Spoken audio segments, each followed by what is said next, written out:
Ninguém nada, hoje eu só estou eu aqui com você, tá?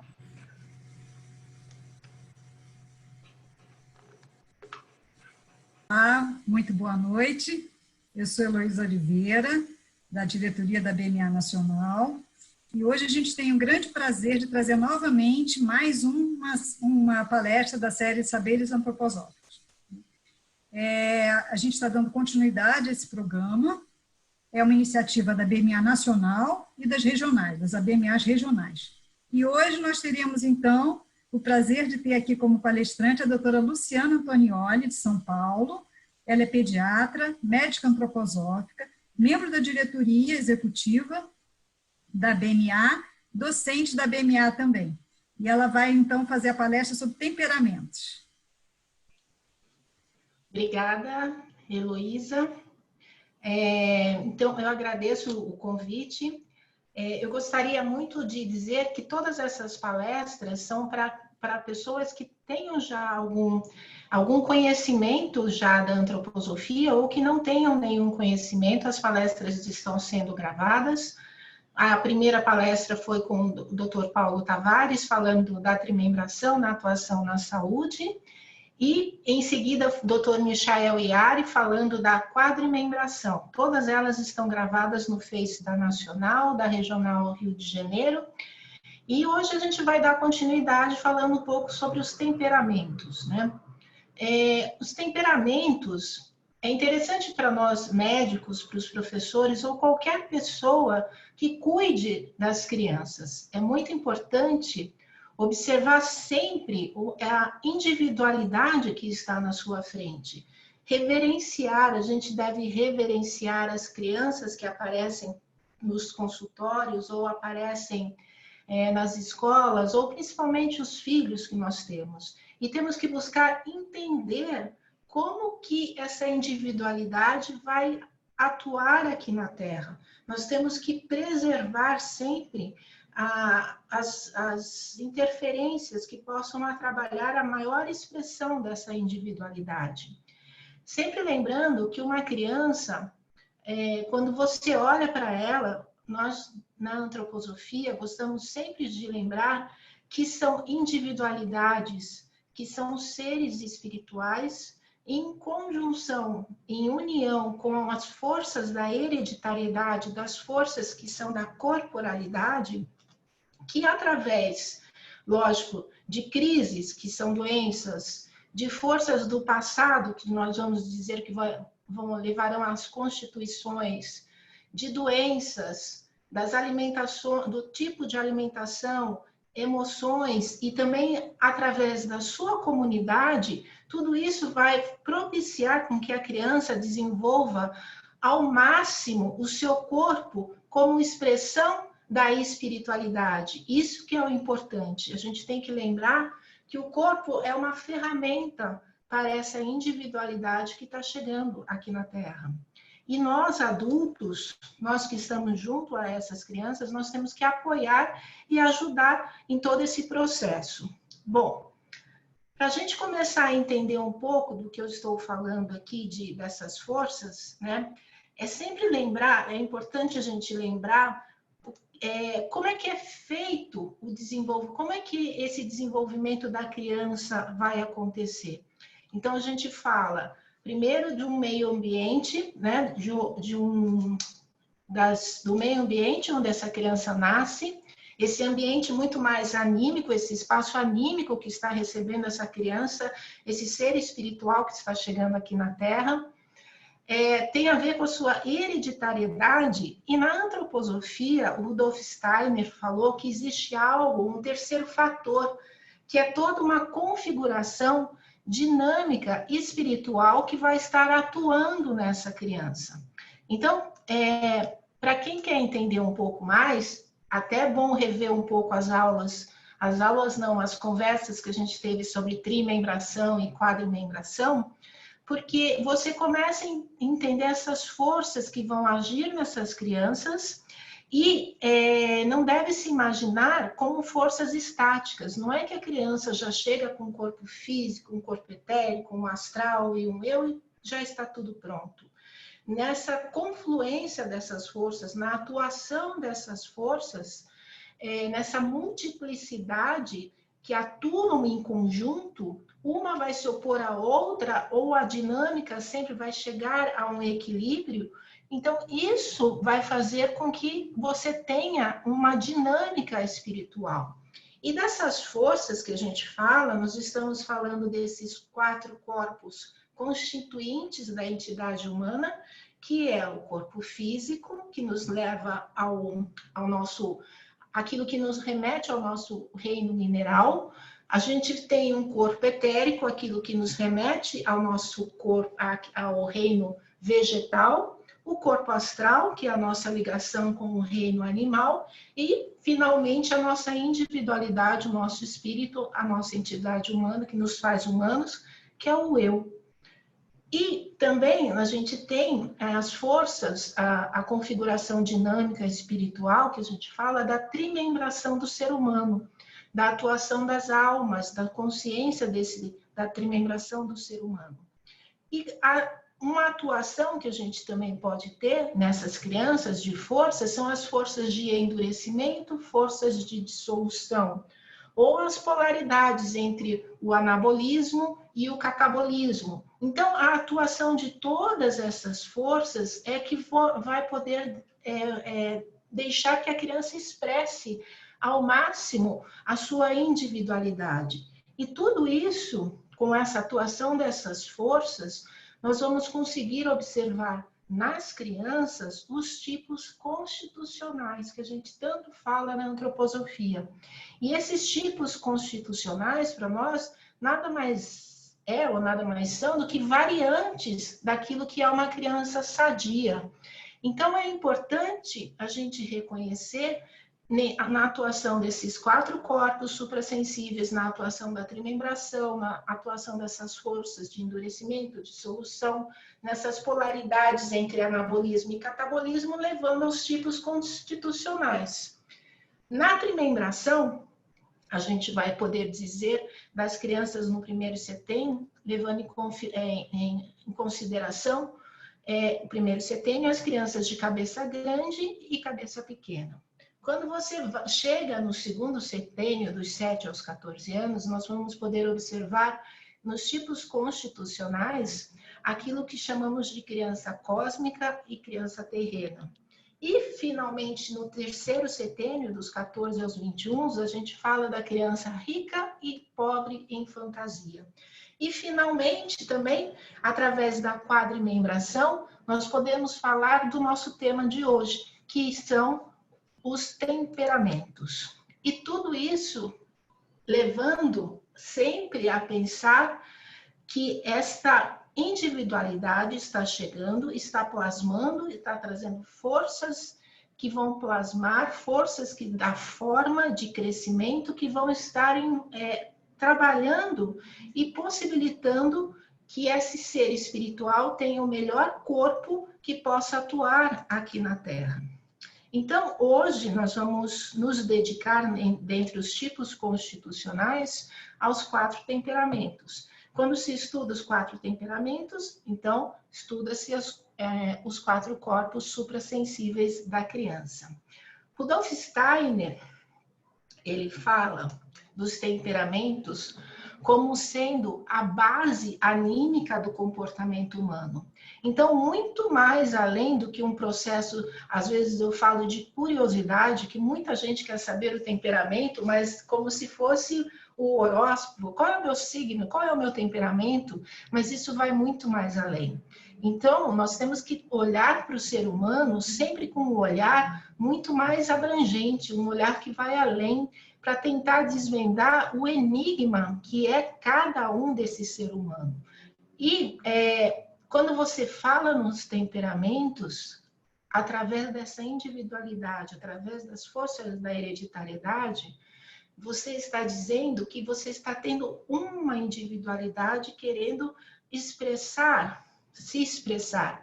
Mas, ao mesmo tempo, quando você fala nos temperamentos, essas individualidades, essas expressões, elas acabam trazendo uma configuração de muitas pessoas ao mesmo tempo. Então, nós temos que ter uma sensibilidade para tentar entender quais são essas bases anímicas desse comportamento humano.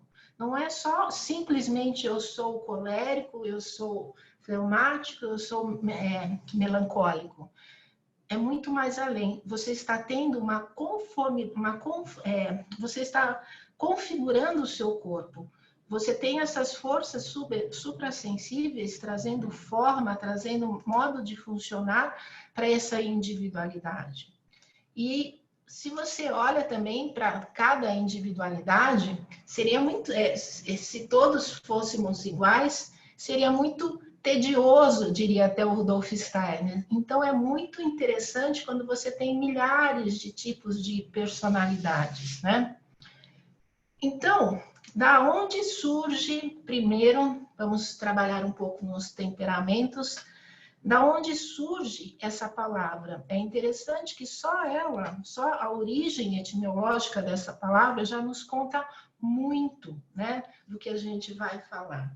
Quando a gente fala de temperamento, se você ver, derivada de uma palavra em latim, temperare, então, pôr tudo na medida conveniente, colocar temperos. Se você pensar na têmpera, um tipo de uma mistura de tintas onde você coloca terra, se coloca água e alguns pigmentos, você vai poder ter cores diferentes. E até a têmpera, ela é usada como na têmpera de metais. Então, o aço tem uma têmpera.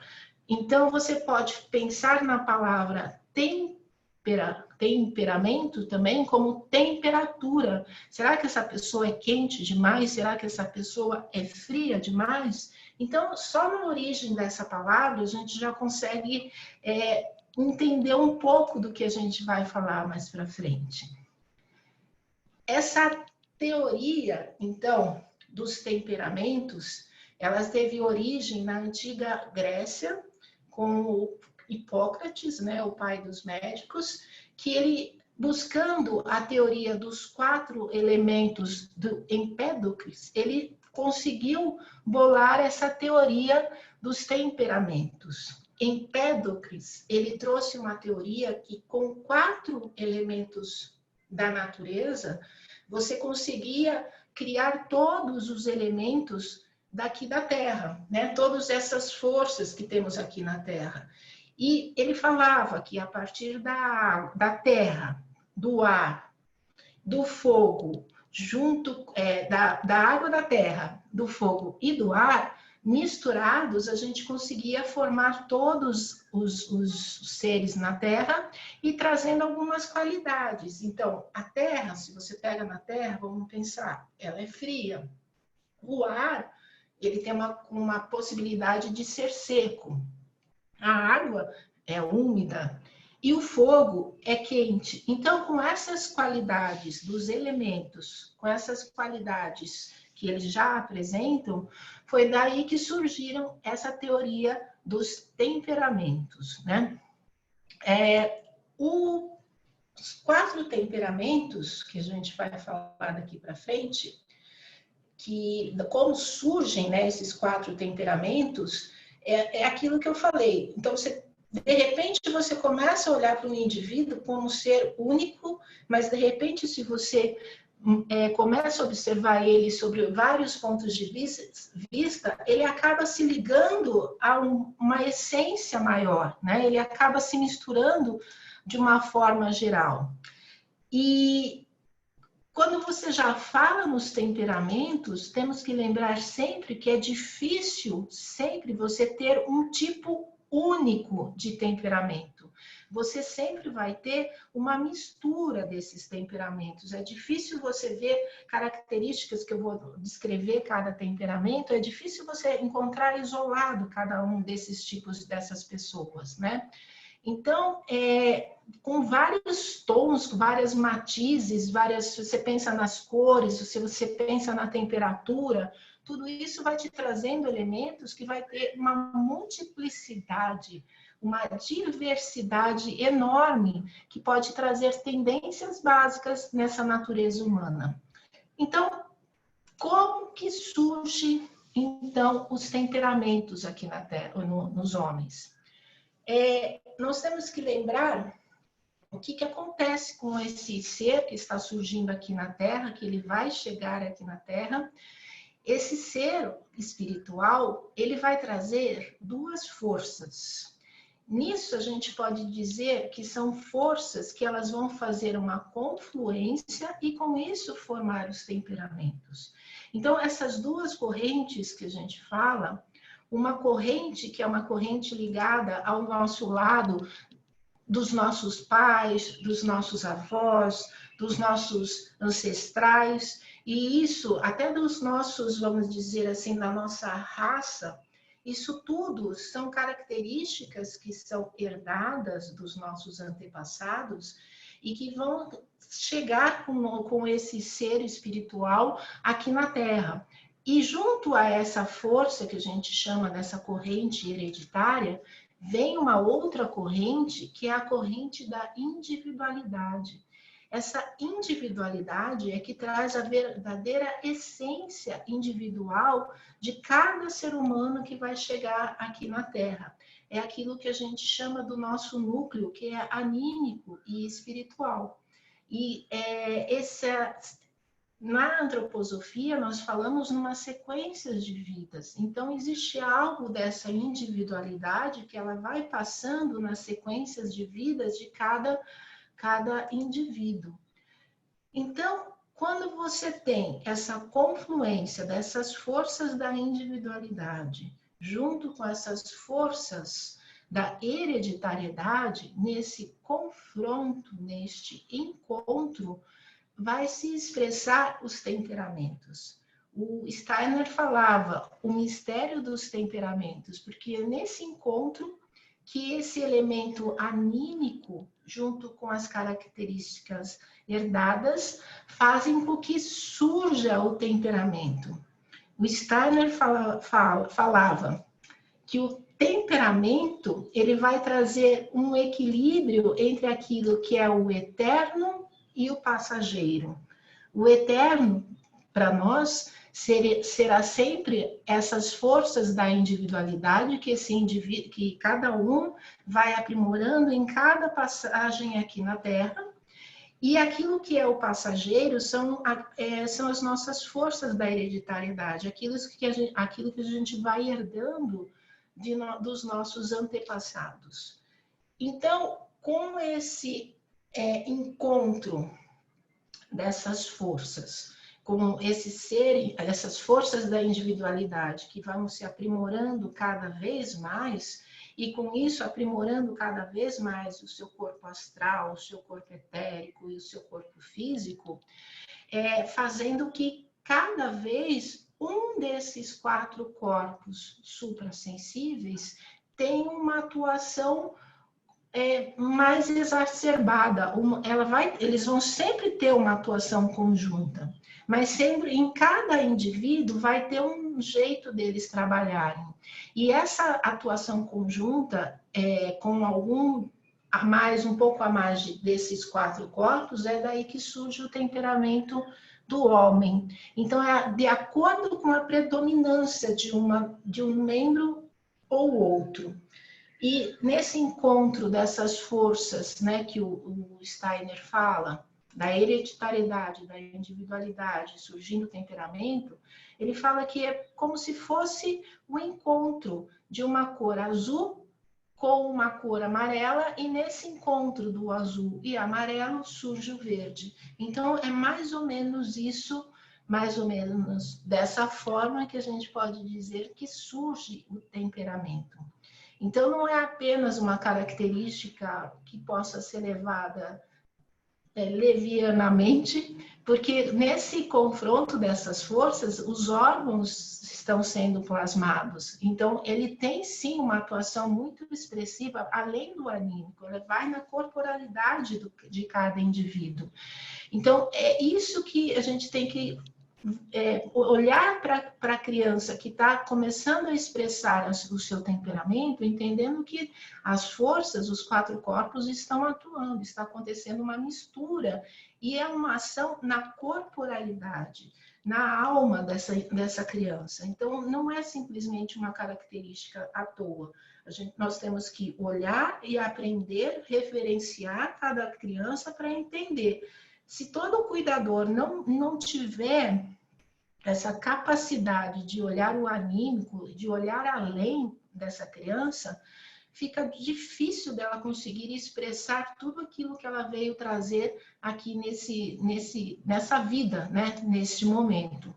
Então, a importância de se reconhecer o temperamento, tanto na medicina, na pedagogia, ou tanto para os pais e cuidadores, é tentar olhar para essa criança como um indivíduo que está formando um corpo e que ele vai ter uma vida inteira para poder se expressar. Outra coisa que é importante a gente entender é que o temperamento ele começa a se expressar muito mais quando você está chegando entre o final do primeiro setênio e o começo do segundo setênio. Então, é importante a gente entender que não é lá com 1 ano de idade que você vai ver uma expressão de um temperamento. No primeiro setênio, como eu falei, a gente pode observar muito mais algumas características que têm a ver com a trimembração, que é a cabeça grande e a cabeça pequena. O temperamento começa a aparecer entre os 5, 5 anos é muito, eu falo que ainda é muito cedo, mas entre 6 e 7 anos e com uma expressão muito mais importante com 9, com 10 anos. Então, quando você fala, essa criança tem um temperamento, não, ela está apenas tentando ser criança ainda. Então, a criança ainda não vai ter esse temperamento. Você fala, às vezes a gente fala, essa criança tem uma personalidade muito forte. Não, às vezes a criança está apenas sendo criança. Personalidade é um objetivo que a gente vai ter depois que a gente passa a primeira metade da vida humana, né? Então, a criança no começo, no primeiro setênio, ela está apenas sendo uma criança. Bom, então, esclarecendo tudo isso, vamos apresentar aquilo que a gente veio falar sobre os tipos, né? Quais são os temperamentos. Vamos começar com o melancólico, porque o melancólico tem uma ligação com aquilo que é o elemento terra e tem a ver com o elemento corpo físico. O corpo físico a gente consegue pensar bem porque é aquele corpo que a gente consegue avaliar através dos nossos sentidos, né? Então, ele é sujeito àquilo que são as leis físicas e químicas. Então, é fácil da gente conseguir imaginar um indivíduo que tenha o corpo físico, aquilo que é mais terreno, com mais um aspecto mais atuante. O corpo físico fica predominante, então esse indivíduo ele tem um aspecto mais denso e até fica difícil para os outros 3 corpos, o corpo etérico, o corpo astral e até o eu, conseguir atuar de uma maneira mais eficaz. Eles estão atuando, mas sempre quem vai predominar é o corpo físico. Então, você vai ter indivíduos que têm uma densidade maior. Não sei se vocês já repararam, quando vocês vão levantar uma criança de 7 anos, 8 anos, que já não é tão fácil de levantar, mas tem crianças que são muito magras e que você tenta levantar e elas têm um peso, algo que puxa, que é mais difícil de levantar. E ao contrário, às vezes você tem crianças que são mais redondinhas, mais cheinhas, e de repente você levanta essa criança com muito mais facilidade. Então, quando você fala dessa corporalidade mais densa, é mais ou menos nesse pensar. E ele é tão denso que às vezes essas crianças, ela tem sempre a tendência a abaixar um pouco o pescoço, por isso o olho fica olhando de um jeito diferente, né? O olho grande, meio turvado. Ela sempre tem os ombros meio caídos. Elas são magras, são indivíduos magros, são longilíneas, né? E até tem uma descrição, às vezes, que tem até... Tudo é meio pesado, as superfícies são pesadas, até o nariz pode ser um pouco pesado, o andar também é mais vagaroso. E essas crianças, elas são mais introvertidas, elas se escondem, elas querem brincar, mas ao mesmo tempo têm uma dificuldade danada de começar, de dar o start na brincadeira. Elas são mais introvertidas, se estão no aniversário dela, de repente elas vão até se esconder, até se adaptar a tudo que está acontecendo para começar a brincar. Elas querem brincar, mas tem um isolamento, gostam de ficar sozinhas, são crianças que são, a gente fala mais inteligentes, porque elas têm mais perseverança no estudar, e elas são também, ao mesmo tempo, sensíveis, choram, elas acham que as pessoas dão risada delas, preferem brincar sozinhas, são muito concentradas, elas gostam de histórias longas, de histórias tristes, né? E às vezes a gente até precisa enganar essas crianças para que elas venham brincar, né? Então a gente engana a criança para ela conseguir brincar. No seu aspecto, vamos dizer assim, mais físico, são crianças, né, longelíneas, né, como eu disse, e elas são pálidas e têm uma tendência a ser frias. Então, são crianças magras que gostam, não são assim, não tem um apetite lá muito bom, mas elas gostam muito de doces e gostam de ficar, às vezes, só lambiscando. E é uma coisa interessante que essas crianças, elas são sofredoras, né? O melancólico tem um quê de pensar mais, de remoer mais. Então, elas não gostam, às vezes, de comer carnes, qualquer tipo de carne, se elas tiverem um formato do bicho quando vive. Então, se você coloca um peixe, se você coloca um frango que inteiro, essas crianças vão sofrer de ver aquele bicho que são seus amigos e que estão lá mortos, né? Então, se aconselha nunca se quer que essas crianças comam ou não carne, vai depender de cada um, de cada indivíduo, se come ou não come, mas seria interessante já dar cortado para ela não pensar naquele amigo dela que está morto ali na frente dela. Então, essas crianças, elas precisam ser aquecidas, né? Tanto no aspecto de calor mesmo, que elas podem ser frias, extremidades frias, como também aquecida animicamente, elas têm que ser amadas, mas de um jeito certo, porque essa criança gosta de ser paparicada, né? Falam que assim que é uma pequena egoísta, ela gosta, então tem que ter um calor, tem que ter um amor, sempre acordá-la de um jeito muito carinhoso, muito amável, e sempre colocá-la para dormir com pensamentos harmoniosos, com uma historinha, um conto bem feliz. E na alimentação, como que a gente pode ajudar?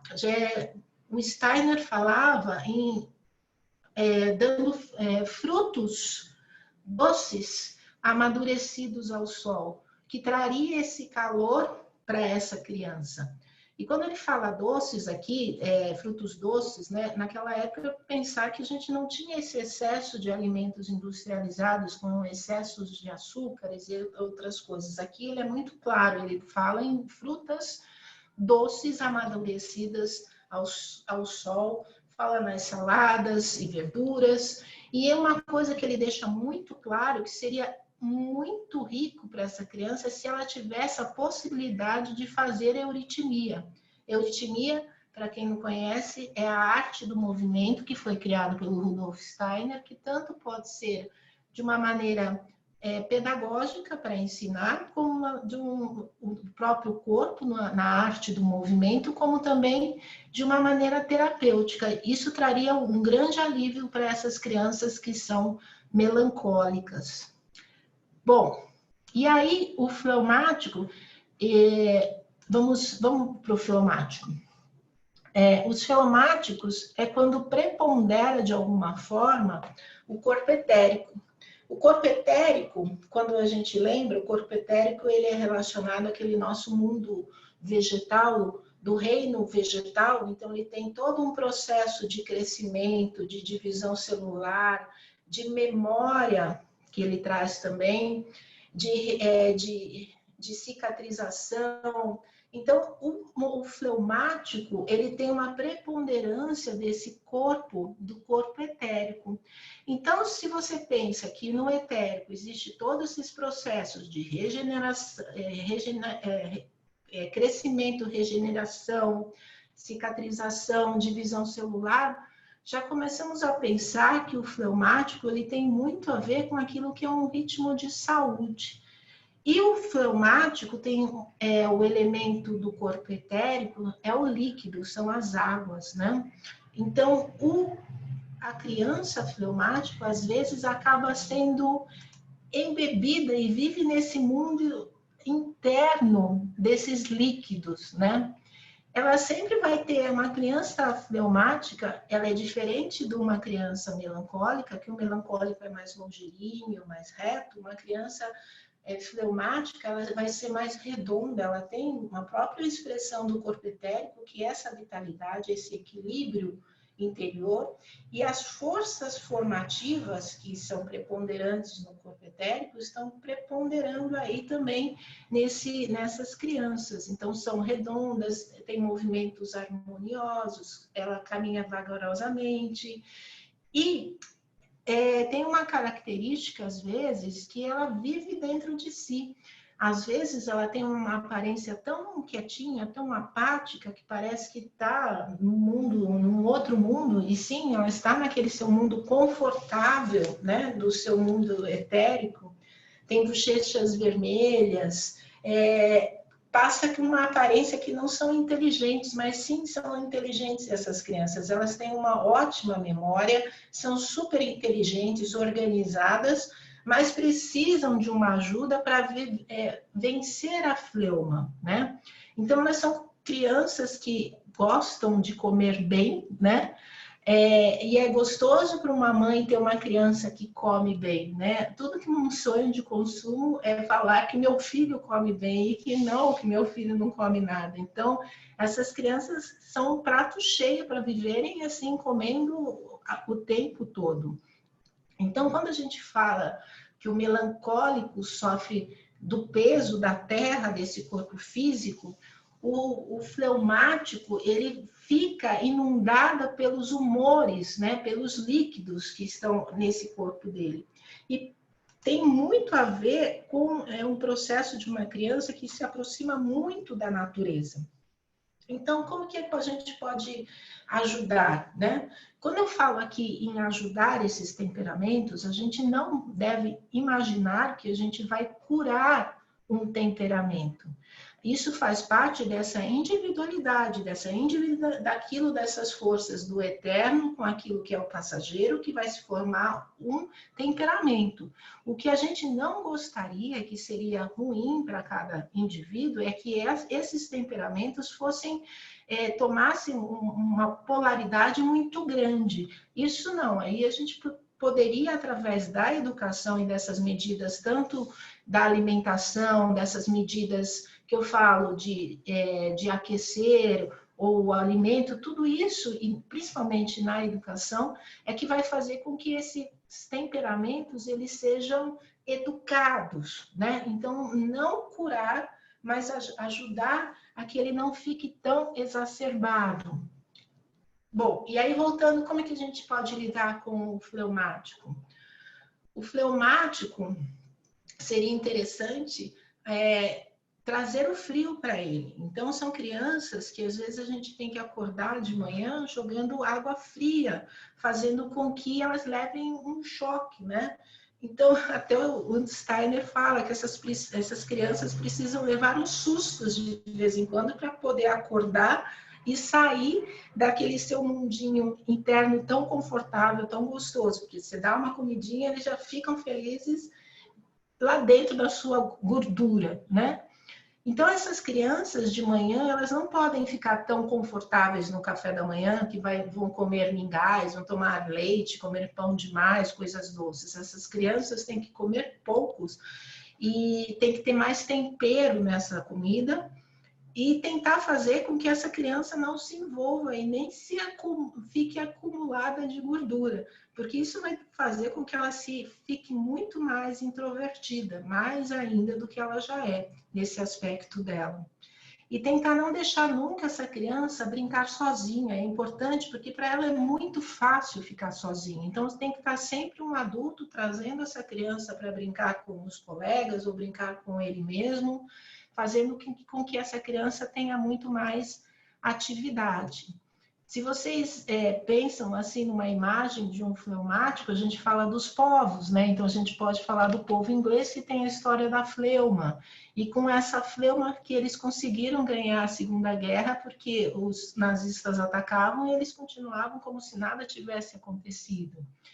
E agora a gente acabou de passar a época de João. Se vocês lembrarem de uma Madonna, que tem a Madonna, o menino João e o Jesus, o rosto de uma Madonna é o rosto de uma pessoa fleumática. Aquilo que as crianças brincam, o mundo vai passando e ela continua ali, literalmente com a cara de Madonna, né? Então, isso seria o fleumático. O sanguíneo, vamos lá. O sanguíneo é aquele onde as forças do corpo astral é que acabou preponderando, né? Então, o corpo astral, que vai trazer essa expressão física, o Steiner fala até de uma expressão física no sistema nervoso. Ele fala que entre o sistema sanguíneo, que é gerenciado, não, que ele é organizado pela organização do eu, a atuação do eu no nosso corpo, através da organização do eu, está atuando no sistema sanguíneo. E nesse encontro com o sistema nervoso, aí é que vai ter uma expressão de atuação desse corpo astral. Então, imaginem que se uma pessoa fosse com um corpo astral, com um sistema nervoso muito exacerbado, é uma pessoa que já é mais elétrica. É uma pessoa que tem uma imaginação muito maior. Então, para você imaginar a expressão de um sanguíneo que tem a preponderância, uma atuação maior de um corpo astral, você vai ver sempre que são pessoas que têm um aspecto alegre, têm uma mobilidade, movimento preponderante. Elas, geralmente, o Steiner fala de crianças que têm a cabeça um pouquinho maior, têm o nariz arrebitado, os cabelos cacheados, são flexíveis, adoram ficar pulando. Então, os sanguíneos são leves, né? Conseguem subir, descer, estão sempre em movimento. E também a gente tem que lembrar que cada época da vida, né, os temperamentos, cada época que a gente vive, a gente tem uma expressão de um temperamento também. Então, o sanguíneo é o verdadeiro temperamento das crianças. Então, as crianças têm um temperamento mais sanguíneo, os adolescentes têm um temperamento mais colérico, os adultos têm um temperamento mais fleumáticos e os idosos, quem envelhece, vão tendo os temperamentos mais melancólicos. Então, cada fase da vida também, a gente vai ter uma preponderância de um temperamento. Então, uma criança, é difícil às vezes você avaliar o temperamento quando ele está bem naquela fase do início de 6, 7 anos, porque vai estar muito misturado com o sanguíneo. Então, literalmente, a gente tem que ver a criança, passando o tempo da criança para a gente conseguir dar diagnóstico de temperamento. Porque no primeiro setênio, todas elas são muito sanguíneas. Algumas ou outras têm algumas características lá pelos 6 anos que vão começar a expressar o temperamento. Então, temperamentos mais fáceis de ver, que é um colérico ou melancólico, aí sim eu consigo ver um pouco antes. Se não, quando já está lá mesmo para 8, 9 anos, que a gente vai conseguir ver essas características mais preponderantes de cada indivíduo. Então, toda criança vai ter uma cara de sanguínea. E essas crianças são felizes, são crianças que gostam de pular, habilidoso em saltar, são crianças que quando caem, Elas podem até chorar um pouquinho, mas elas levantam rápido e já continua a brincadeira. Também gostam de chorar, e quando entram no choro, elas também ficam chorando um monte. Então, são crianças que, às vezes, até os pais falam, nossa, doutora, ele vive caindo, vive se machucando. Não, às vezes é mais sanguínea mesmo, e vai cair, vai se machucar. Ela é criança, criança mesmo, né? Mas ela é uma criança muito simpática e às vezes conquista todos os corações. Agora, você imagina quando você tem um filho que é melancólico e o outro filho é sanguíneo. A criança sanguínea é muito mais fácil de você lidar. Ela é muito mais leve, né? Então, é mais tranquilo. Ela também é uma criança sadia, ela não fica tão doente, raramente pega um resfriado ou outro e já sara rapidinho. Também é uma criança assim que tem vontade de comer, mas come pouco, né? Ela já quer se movimentar, então ela gosta de comer coisas rápidas, né? Então também gosta de muito tempero, de coisas azedas. Pode ser que goste de sal. Tem crianças que, não sei se já viram, crianças que adoram comer pepino tomando leite, ou tomando Nescau, comendo uma coisa salgada. Então, são crianças que têm esse gosto assim, meio peculiar. E na hora de dormir, elas brincam tanto, né, durante o dia, que também dormem, que é uma facilidade muito grande, e também acordam com um bom humor danado, que é ser criança, né? É isso que a gente fala, a criança tem que ser feliz. E o sanguíneo é uma criança feliz, né? Então, tudo que é sanguíneo, vocês verem, é polar, é elemento corpo astral, que tem a ver com o elemento ar. Então, parece que são crianças que são voadores, que têm um ritmo muito bom. Então, elas têm algo de ritmo, né? E qual que é o problema dessa criança sanguínea se ela ficar sanguínea demais, né? Crianças que não se concentram, que pegam todos os brinquedos, baixam todos os brinquedos, pega um, joga outro, pega um, e já vai pegando outro, e já pega outro, e não se concentra. Então, isso sim é levar uma criança sanguínea ao extremo, a sanguinidade ao extremo. Pega livros e não consegue ficar vendo figuras. O livro, às vezes, a gente sabe que a criança gosta mais de virar a página do que propriamente ler, mas aquela não gosta nem de sentar para brincar com o livro, né? Então, como é que a gente faz para ajudar essa criança sanguínea? Primeiro que a gente, na alimentação, a gente pode ajudar dando muitas raízes, né? Então, trazer esse elemento para a terra. O melancólico a gente não traz para a terra. O melancólico a gente dá frutas amadurecidas pelo sol, dá o ar para o melancólico. E para o sanguíneo, a gente vai dar aquilo que vai para a terra, aquilo que traz uma âncora, né, no final de contas, para essa criança. E é interessante, todas essas crianças que a gente fala, todas elas têm que ter uma referência, elas têm que ser apaixonadas por algum adulto, apaixonadas naquela figura de amar demais um adulto. Alguém tem que ser um modelo.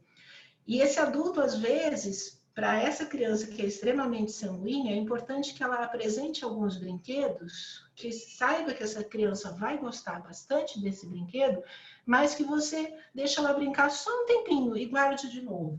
E aí, todo dia, você vai fazendo esse processo e essa criança vai conseguir realmente criar um prazer, criar uma vontade de brincar.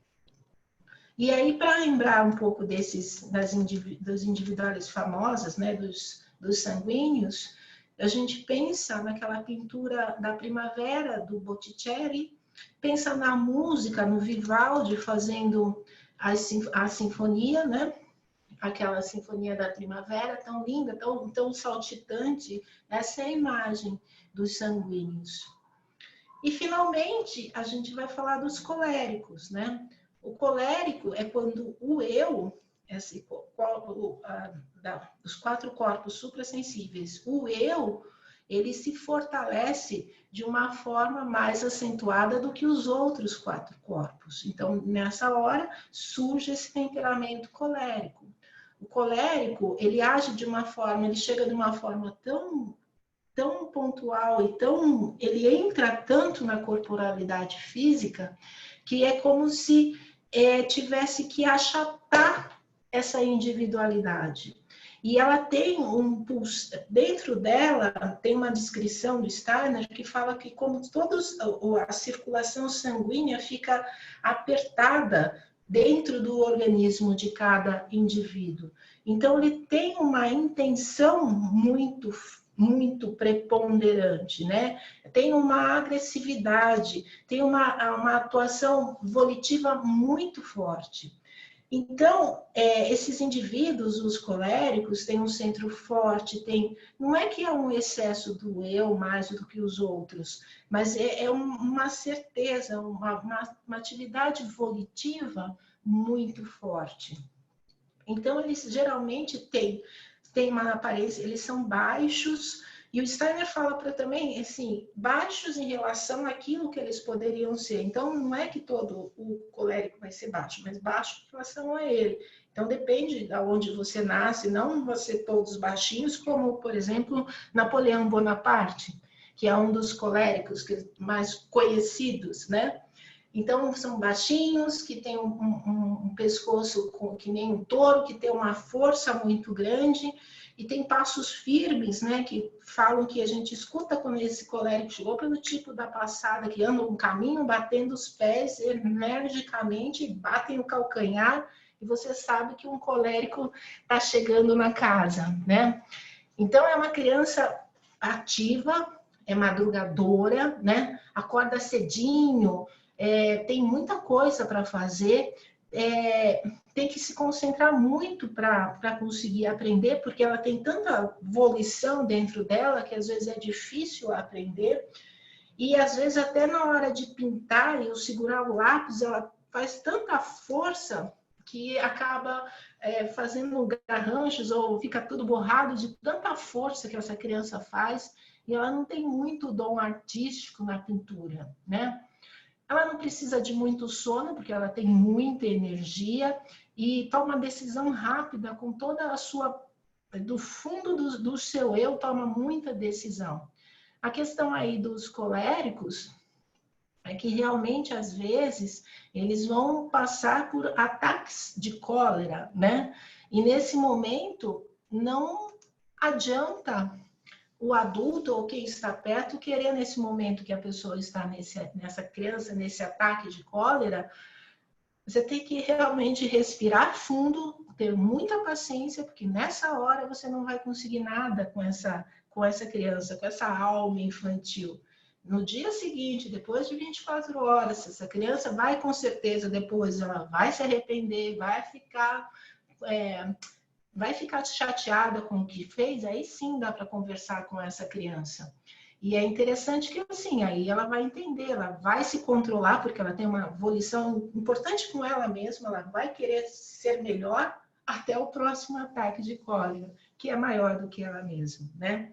Agora, imaginem vocês, essa criança colérica, que não gosta de ficar em lugares pequenos, apertados. Então, imagine crianças coléricas na quarentena, que são o tipo da criança que o professor tem que mandar fazer atividades, é aquela criança que a gente manda ir buscar água para o professor lá do outro lado do corredor, vai pegar o lápis do professor lá em outro lugar, porque elas precisam gastar energia. E o que a gente faz com essas crianças? Fico pensando eu, presas dentro de casa, né, por causa da quarentena, como que a gente vai poder ajudar?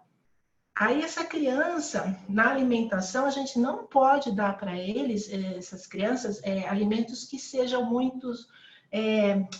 muito doces, né? E principalmente a gente não pode dar muito tempero, muita pimenta, muita coisa que vá fazer com que a volição fique maior ainda. Outra coisa interessante nessas crianças, que como ela tem um processo volitivo muito grande, ela é sujeita a essas doenças inflamatórias que a gente chama. Então, elas têm muita febre, principalmente muita infecção de garganta, pela essa própria volição, esse sangue dentro dela que não quer ficar parado desse jeito, né? Então, essa criança, geralmente ela tem que se apaixonar muito por um adulto e ela tem que ser uma criança que veja que, às vezes, o adulto consegue fazer coisas que ela não dê conta de fazer. Então, é interessante essa criança se apaixonar por esses adultos, né? E também ler histórias onde tem atividades ou missões que ela não consiga realmente fazer tudo que ela imagina que vai fazer. Aí, o que é interessante, que a gente pode pensar também, então, assim, isso é basicamente aquilo que a gente pode falar, no geral, dessas crianças que são desses temperamentos. É interessante entender, lembrar, cada fase da vida tem um temperamento, como eu falei, as crianças geralmente têm, a primeira fase da infância são sanguíneas, os adolescentes são coléricos, têm uma tendência colérica, os adultos têm uma tendência a ser mais fleumáticos melancólicos e envelhecer como fleumáticos, falei ao contrário. E é interessante, como é que eu olho para uma pessoa e falo, qual o temperamento dessa pessoa?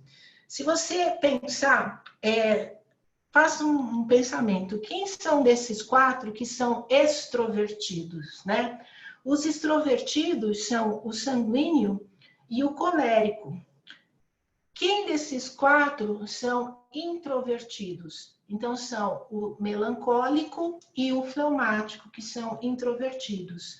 E se você pensar também na persistência de cada temperamento, você pode também fazer uma divisão. Então, o sanguíneo, eles não são persistentes. Não é que eles não vão terminar as atividades, eles vão, mas eles vão ter outras coisas para fazer rapidinho.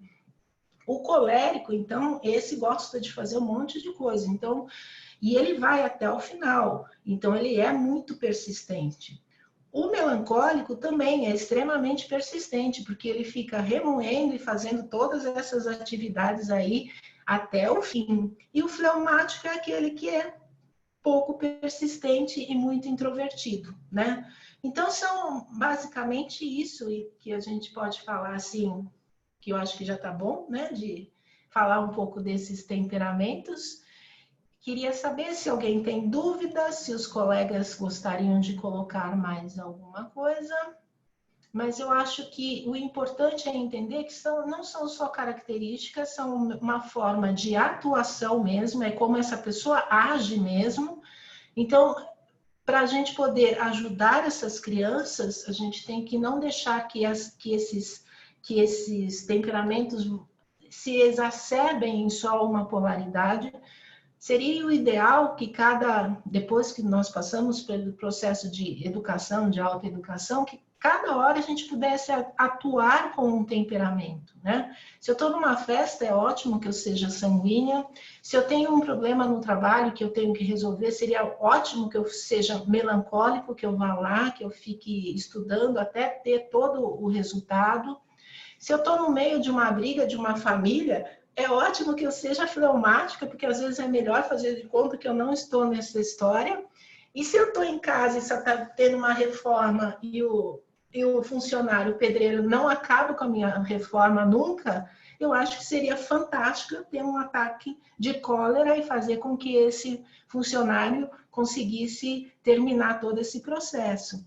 Então, eu acho que é mais ou menos isso. O Steiner fala que o ideal seria mesmo a gente poder atuar com esses 4 temperamentos. Lembrando que sempre a gente vai ter um predominante, mas eles vão estar bem misturados. Então, basicamente é isso. Boa noite, Luciana. Excelente palestra. Relatando muito didaticamente essa experiência que você tem. Nós temos algumas perguntas aqui dos nossos assistentes, e eu vou falar a primeira, de Camila Melo. Ela pergunta se os temperamentos mudam com cada setênio, se a mudança de setênio muda alguma coisa no temperamento. Na verdade, é Camila, né? Camila, o que vai acontecer não é que muda com o setênio, né? Então, aquilo que eu falei, do 0 aos 7 anos, primeiro setênio, todas as crianças são praticamente sanguíneas. Começam a aparecer alguns temperamentos mais que aparecem mais, né? Tipo o melancólico e o colérico aparecem um pouco cedo, mas o que você vai ver é que cada temperamento, ele vai, com o processo de autoeducação, a gente aprendendo a estar no mundo, esse temperamento vai aparecer mais ou menos. E eles não mudam, eles são características que vieram da individualidade junto com as forças da hereditariedade, então isso é você. Você só durante a vida que vai lidar com um aspecto diferente desses temperamentos, mas eles não mudam com os setênios, aparecem outras características. Então, no segundo setênio, o que você vai aparecer são qualidades planetárias também, né? Então, algumas outras características, depois a gente fala de algumas qualidades de zodíaco. Então, uma vez durante uma aula, um colega médico aluno fez uma conta exponencial de quantas características cada indivíduo, como somos diferentes, né? E como são tão iguais ao mesmo tempo. Então, são milhões de possibilidades, mas o temperamento, você está ali lidando com a sua individualidade e com as suas forças da hereditariedade. Luciana, é uma pergunta de Emanuele Madruga, como lidar com filhos de temperamentos diferentes? Se fosse na escola, o professor Waldorf, ele agruparia os temperamentos, não é isso? Então, na escola Waldorf tem essa característica de colocar os temperamentos agrupados, né? Para você fazer um espelhamento daquilo que você faz, para você se cansar da sua própria atuação. Se tivesse uma escola, seria fantástico. Mas, na verdade, quando você tem filhos com temperamentos diferentes, e o que eu contei de um filho melancólico com um filho sanguíneo, que assim, um filho sanguíneo está sempre feliz, ele não te dá trabalho. O filho melancólico, ele sempre vai estar lá remoendo, tendo dificuldade, um com bom humor para acordar, outro com mau humor para acordar. Eu acho que realmente é reconhecer em cada individualidade, você como adulto, você tem que reconhecer esse anímico de cada criança e tentar não deixar que vá para essas polaridades. Então, fazer esses processos que eu falei, tanto na alimentação para cada um, na hora do sono, às vezes tem um melancólico gelado, friozinho, que a gente tem que aproveitar e colocar uma compressa quente na barriga dessa criança durante o ano para ela ficar mais quente. Um colérico, a gente tem que dar trabalho para ele, dar trabalho mesmo de ajudar a limpar, não trabalho que não possa ser feito, mas ele tem que ajudar na casa também. Então, eu tenho que gastar energia, o outro tem que fazer outra coisa. Então, quem vai ter que lidar com isso são os pais, sim. O pai vai ter que ser obrigado a saber como lidar com cada um, né? Não é fácil, mas vai ter que aprender bastante coisa. Muito bem, doutora Luciana. Eu vou confluir duas perguntas que são muito similares. Uma é do Marco Antônio. Ele pergunta se a pessoa pode ter 2 temperamentos. E a outra é da Cláudia Barreto. Ela perguntou se pode haver uma mistura de temperamento. Por isso que eu juntei as duas perguntas, porque acho que elas têm a ver. Muito obrigada, doutor Paulo. Você me ajudou bastante. Na verdade, sim. O que a gente fala, que, de novo, lembrando, de onde surgem os temperamentos, né? Da individualidade com as forças da hereditariedade. Então, você tem todos os temperamentos, mas pensa assim, numa mão, nesses 4 dedos. Você vai ter um temperamento que ele vai se expor mais, né?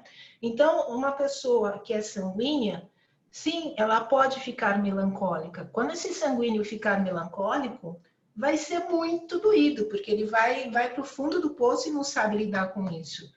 É a mesma coisa o fleumático. O fleumático pode um dia ser colérico.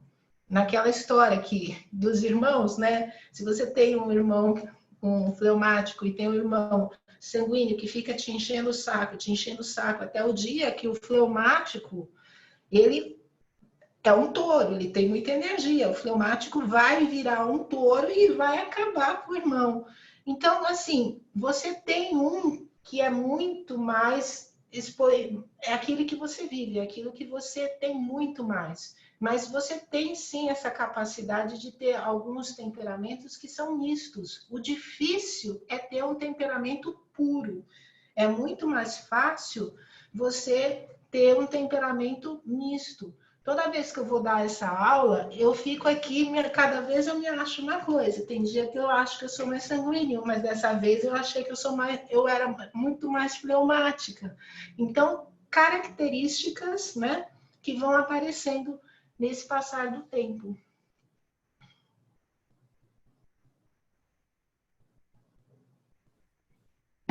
Muito bem. Eu tenho uma pergunta aqui, não sei se você conhece o sistema da medicina ayurvédica.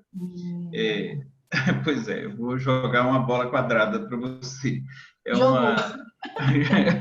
uma assistente nossa, a Nádia Cardoso, ela pergunta se a gente acha que existe algum paralelo entre os temperamentos da antroposofia e algo que ela chama de dosha da medicina ayurvédica ou da Ayurveda, né? Essa realmente eu não sei te falar, eu não conheço a dosha, mas, por exemplo, tem os 4 temperamentos não é uma exclusividade da medicina da antroposofia, né? Então, ela surgiu lá com Hipócrates, traz esses elementos, e você, dependendo do que pode estar falando, talvez. Mas, por exemplo, eu também trabalho com a psicologia junguiana, e na psicologia você fala dos 4 tipos psicológicos, né? Que não tem nada a ver com os temperamentos. Quando Jung estudou, fez todo aquele tratado, né, dos tipos psicológicos, ele apresentou os temperamentos estudados por Hipócrates, mas aquilo que nós temos, ele não tem nada, nenhuma relação, não dá para fazer uma aproximação, nem uma identificação com essas 2 teorias. Então, esta eu vou ficar devendo.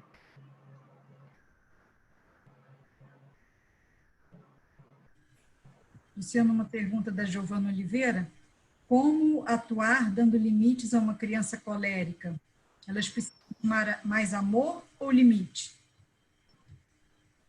Bom, a criança colérica, o que a gente fala assim, toda criança precisa de amor, né?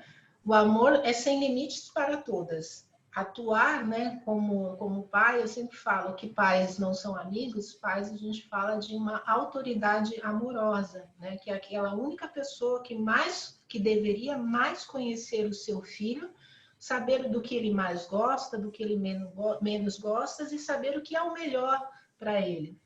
Então, todo colérico, ele precisa, o que a gente tem que sempre trazer para ele é gastar a energia dele, né? Ele se acha, o colérico tem alguma coisa ele tem alguma coisa de ser melhor do que os outros. Então, todo adulto que lida com o colérico tem que ser muito mais superior a essa individualidade. Ele tem que saber fazer as coisas com muita propriedade para que o colérico admire essa pessoa. Então, a partir do momento que o colérico vai admirar esses pais, então aí fica muito mais fácil. Então, e nesse processo de admiração, até a admiração deles é diferente. Então, tem uma história num dos livros, falando da natureza anímica da criança, falando que esse amor do colérico, por exemplo, é pegar, fazer uma bola de neve e jogar essa bola de neve na professora. Esse é o jeito que o colérico vai expressar o seu amor. Talvez seja diferente, mas o melhor seria mesmo tentar gastar a energia dessa criança e fazer com que ela admire os adultos, que ela admire os seus pais. Eu acho que é isso. Doutora Luciana, nós vamos fazer mais 2 perguntas e encerrar nossa jornada de hoje, agradecendo muito a sua bondade de nos brindar com essa palestra maravilhosa. Então, eu vou fazer a primeira pergunta e a Heloísa vai fazer a segunda. E depois eu faço o fechamento do evento, então, convidando já as pessoas para o próximo evento. Uhum. Uma pergunta que tem aqui é se um temperamento pode se tornar uma patologia. É uma pergunta da Wanda Amaro. Quando nós falamos naquele, na exacerbação de uma sanguinidade, na exacerbação de um colérico, de um melancólico, de um fleumático, sim, ela vai para um caminho que pode beirar uma patologia. Uma criança sanguínea, por exemplo, uma criança sanguínea que brinca, que rola, que cai, que o pai fala, é meio desastrado, mas todo mundo adora essa criança. Se os pais tiveram muita paciência, às vezes essa sanguinidade ela vai se temperando também, ela vai amornando. Mas eu posso ter uma criança extremamente sanguínea, que é aquela que não senta para brincar com um livro, aquela que pega todos os brinquedos e não fica um segundo com nenhum brinquedo. Então, sim, se você não tiver esse processo pedagógico com os temperamentos, eles acabam virando patologias. E, além do que, a gente tem que lembrar que, para termos os temperamentos, isso é uma atuação numa base anímica que tem a ver com os nossos órgãos internos, né? Então, cada temperamento também tem um órgão ligado a algum desses 4 elementos da natureza, e aí talvez você tenha patologias ligadas aos órgãos referente aos temperamentos.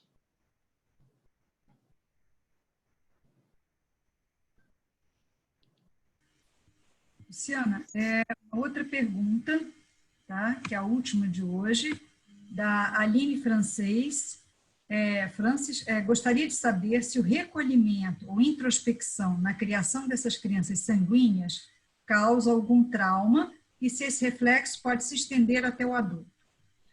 Eu estava conversando com os colegas pediatras, né? No final, tudo que a gente pensou a respeito do Covid, das crianças pegarem, a gente está vendo que realmente as crianças não são a população, né, que está ficando doente, mas as crianças estão tendo um problema de doenças que são anímicas, né? Então, essas crianças dentro de casa, que não pode brincar, as crianças são extremamente sanguíneas, são sociáveis, então elas precisam de outras crianças para brincar. Então, talvez a gente tenha que lidar com um ano aí de crianças que vão ter, sim, algumas complicações, esse recolhimento, não só o sanguíneo, eu acho que para todas as crianças. Então, é muito importante, para mim não tem jeito, é muito importante, por mais que os pais estejam sobrecarregados, preocupados com tudo isso que está acontecendo, é muito importante que esses pais estejam presentes nas aulas dessas crianças, que ajudem nas tarefas, que tenham tempo para brincar com essas crianças, porque as crianças precisam brincar e fazer com que trazer um mínimo de normalidade que a gente possa trazer para essas crianças. Então, a gente, de alguma forma, a gente tem que ajudar, né? Então, vai sim ser um problema muito sério e a gente vai ter que lidar com isso, mais isso ainda no futuro. Professora Luciana, como sempre, suas aulas, além de explicar muito, levantam muitas boas questões, né? Tem várias outras perguntas. Uhum. Infelizmente, a gente não quer estender demais o horário para que não canse, né? Porque essa via de comunicação ela é cansativa. Possivelmente a professora vai responder, né? Porque a gente vai ficar com essas perguntas aí, se as pessoas tiverem interesse, né? A gente vai tentar responder. Eu gostaria muito de agradecer, em nome da ABMA, a sua disponibilidade. Eu sei que vida de médico hoje não está fácil, né? Agradecer aos meus colegas, e a minha colega Heloísa Oliveira e o Marcos Trajano, que ajudaram a operar. Convidar todas as pessoas que estão nos assistindo para o nosso próximo evento dos Saberes Antroposóficos, será na quarta-feira próxima, com a doutora Jaqueline Braga, Anne Jaqueline Braga. Ela vai abordar um tema que é muito rico dentro da antroposofia, que são as polaridades. Nós vamos ter esse evento dos saberes na nossa próxima semana, porque a gente vai desemparelhar os saberes antroposóficos com outra atividade que a gente tem da educação continuada, para ficar mais fácil da gente administrar. Então, convido todos vocês a comparecerem às 17 horas da próxima quarta-feira, com a doutora Anne Jaqueline Braga, para ouvir sobre as polaridades, histeria, neurastenia, inflamação, esclerose e outras polaridades que a gente vai citar para que vocês tenham um entendimento melhor da medicina antroposófica, e agradecemos muito a audiência de todos. Esperamos ter cumprido nossa missão de informar sobre antroposofia e medicina antroposófica. Uma boa noite para todos. Boa noite e obrigado a todos.